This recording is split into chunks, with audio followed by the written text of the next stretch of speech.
અંકલેશ્વર મામલતદાર કરણસિંહ રાજપૂતને ગુજરાત માહિતી આયોગ દ્વારા સમયસર માહિતી ન આપવા બદલ 15,000 રૂપિયાનો દંડ ફટકારવાનો હુકમ કરવામાં આવ્યો. અધિકારી આલમમાં ફફડાટ ફેલાઈ જવા પામ્યો છે.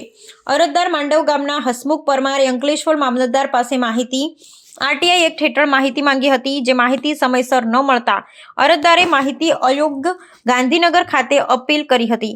સમગ્ર મામલે અંકલેશ્વર મામલતદાર કરણસિંહ રાજપૂતે જણાવ્યું હતું કે અરજદાર ખાણ ખનીજ વિભાગ અંગેની માહિતી માંગી હતી, જે કચેરી અંગે અરજી પ્રાંત કચેરીમાં કરી હતી અને ત્યાંથી અંકલેશ્વર કચેરીમાં અરજી આવી જ નથી. જે અરજી સંદર્ભે આરટીઆઈ કરી હતી, જે આરટીઆઈ અરજી કચેરીમાં આવી જ ન હતી, જેને લઈ માહિતી આપી શકાઈ ન હતી અને સમગ્ર મામલે અરજદાર બીપીએલ રેશન ધારક હોય અને નિઃશુલ્ક અરજી વિવિધ કચેરીઓમાં કરતા રહેતા હોય છે અને સમગ્ર મામલે માહિતી આયોગમાં પણ જે તે સમયે જવાબ આપવામાં આવ્યો. જો કે જવાબને ગ્રાહ્ય ન રાખી આ દંડનો હુકમ કરવામાં આવ્યો, જે હુકમની નકલ મળતા જ હાઈકોર્ટમાં તેની અપીલ કરવામાં આવશે. અત્રે ઉલ્લેખનીય છે કે ખાણ અને ખનીજ વિભાગ સંદર્ભની માહિતી અને પ્રાંત કચેરીના ઓર્ડર અનુસંધાને અંકલેશ્વર મામલતદારમાં અરજી કરાઈ હતી. જે માહિતી અધિકાર નિયમ અનુસાર જો ના મળે તો પ્રાંત કચેરીમાં તેની અપીલ કરવાની હતી. જો એક વર્ષ પૂર્વની અરજીના સંદર્ભે માહિતી આયોગ કચેરી ગાંધીનગર ખાતે કરવામાં આવી હતી, ત્યારે સમગ્ર મામલે હાલ તો અધિકારી આલમમાં આ મુદ્દે ભારે કચવાટ જોવા મળી રહ્યો છે. સૌને નમસ્કાર. અમે મામલતદાર અંકલેશ્વર તરીકે ફરજ બજાવીએ છીએ. તારીખ 28/2/2025 રોજ માનનીય મુખ્ય માહિતી કમિશનર સાહેબ ગાંધીનગર દ્વારા અમોને આરટીઆઈ અરજદારશ્રી હસમુખભાઈ ભૈસરભાઈ પરમાર રહેવાસી માંડવાની અરજી બાબતે ₹15,000નો દંડ વસૂલ કરવા હુકમ કરેલ છે.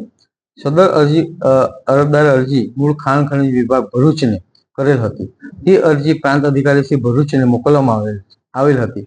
ત્યારબાદ અત્રે એ અરજી કચેરીમાં મળેલ નથી અને આ બાબતે અમે તારીખ 27/2/2025ના વિડીયો કોન્ફરન્સની મિટિંગમાં પણ માનનીય મુખ્ય માહિતી કમિશનર સાહેબ ગાંધીનગરને પણ અમારી દલીલો કરી હતી. તેમ છતાં અમારી દલીલો ગ્રાહ્ય ન રાખી અને માનનીય મુખ્ય માહિતી કમિશનર સાહેબ દ્વારા અમને દંડ વસૂલ કરવા હુકમ કરેલ છે. આ હુકમ સામે અમે નામદાર હાઈકોર્ટમાં અપીલ કરવાના છે. તેની કાર્યવાહી ચાલુ છે. આ અરજદાર હાલ બીપીએલ રેશન કાર્ડ ધરાવે છે. બીપીએલ રેશન કાર્ડના આધારે ભરૂચ જિલ્લાની જુદી જુદી કચેરીઓમાં માહિતી વિના મૂલ્યે મેળવવા માટે તેઓ અરજી કરતા હોય છે. આમ આ હકીકત હોય જે બાબતે આવા અરજદારોથી સાવચેત રહેવા મારી ભરૂચ જિલ્લાના સમગ્ર તંત્રને અપીલ છે. સર, આપણે જે અરજી કરી હતી આપની કચેરી સુધી આવી હતી કે હજુ સુધી અરજી મળી જ નથી? ના, અત્યાર સુધી અમારી ઓફિસમાં કોઈ અરજી મળી નથી.